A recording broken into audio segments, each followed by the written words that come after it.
So this video is for Art Fundamentals students. We're working on completing our Shattered Values project. So I wanted to give you a little review and some rendering tips and some advice and show you how I was working on mine, just to give you a little bit of advantage, a little bit of help, and see where it goes. So with this one, I had taken an old piece of mail. If you don't have white paper, that works well also. And I started with very curvy, free-flowing lines. I started in the middle and was working my way out. So here I would decide, let's say this shape right here, how I would choose to, which direction do I shade in? Because I have my sharpened pencil, I'm going to use the side of it, but where do I want to start with the dark? Well, this shape is dark here and this one's dark here. So I'm thinking dark along this side. Or maybe dark in this corner right here. That's what I'll do. I'll go dark and then go light this way. So I actually like to start with the dark part. Notice how I'm holding my pencil. I'm not gripping it like I'm writing. I'm holding it down lower. If you can do that, I do honestly think it helps. Side of a sharpened pencil. I'm going to make this corner, get this nice neat corner right here. Nice and dark. And as I work my way across, now I'm using lighter pressure and lighter pressure and lighter pressure. And I'm going to stop before I go all the way to the edge because I want to keep this white. That's a mistake I made early on in my lesson because I learned I had to keep some white. Here's my tools for blending. I have a piece of Kleenex, a single square of toilet paper. I know it's a hot topic right now. And a Q-tip. All of them work well. I would suggest that you again start in the dark and work your way across.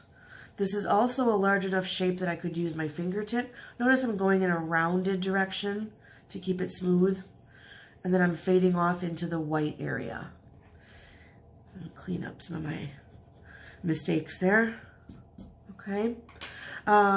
Here's what not to do. I'm going to show you this. Here's what not to do. We'll do this one. Let's say I start dark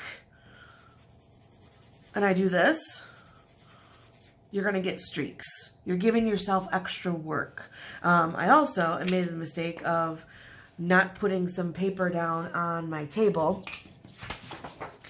So I've got lumps and bumps and who knows what there. So if you just start like that, you will have a hard time blending. There's no amount of work that's going to get rid of those lines, and it'll make it harder and make it more frustrating. So please go slow, take your time on each shape. I also have this one that I had started. I think you saw this in the instructional video. I started on this side and was working my way across. You just don't want to bounce around and shade random shapes. Remember, we use the term rendering instead of shading. I know I say shading sometimes. I'm going to go this side dark. Shading is a basic term, and rendering is one way to say that term in more of an advanced way. So notebook paper is okay. If that's all you have, that's fine. I know we got to work with what we have. As I loosen my grip and I want to get lighter towards the other side of this line, and lighter and lighter and lighter, and give myself some white space. I took this and folded it into a nice point, and that actually works really well, especially when you got to get into those corners, because your fingertip just kind of won't quite do the job. It's too large. Okay. Here's my seahorse. And where was I working? If you see small spaces, like here's, well, this one. This one's kind of long and narrow right here. So I know I have to, I think I'll go dark this way. I know I've got to get that whole values chart in this one little shape. So I know I'm going to start lightening up and softening up my pressure sooner versus a larger shape like this, where I would have all this room to make a value chart. Here I have only this little space.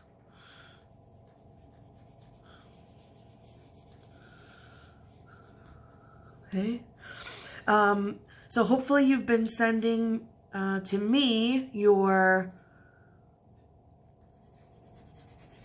half completed work so I could give you some advice. Then I can directly suggest whether you need to go lighter, need to go darker, need to add more lines. I'm seeing some half-done drawings that I'm suggesting, oh, let's add at least 3 more lines so that you have more divisions.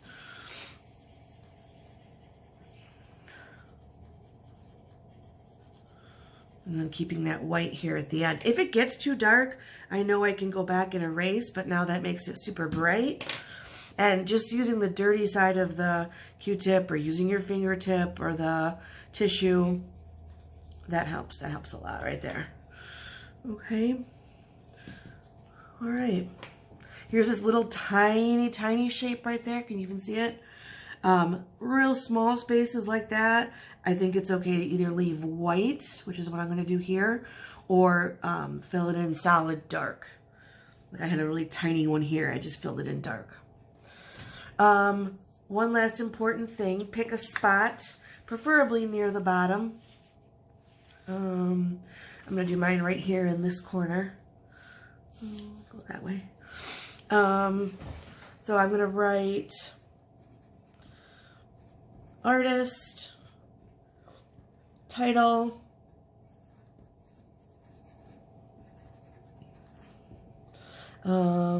date, and media, pencil on paper. So you can use one of your sections to put your art identification, your artist, title, date, media. Email us with questions if you need any help or support. That's what we're here for. Keep in touch. Hope you're well.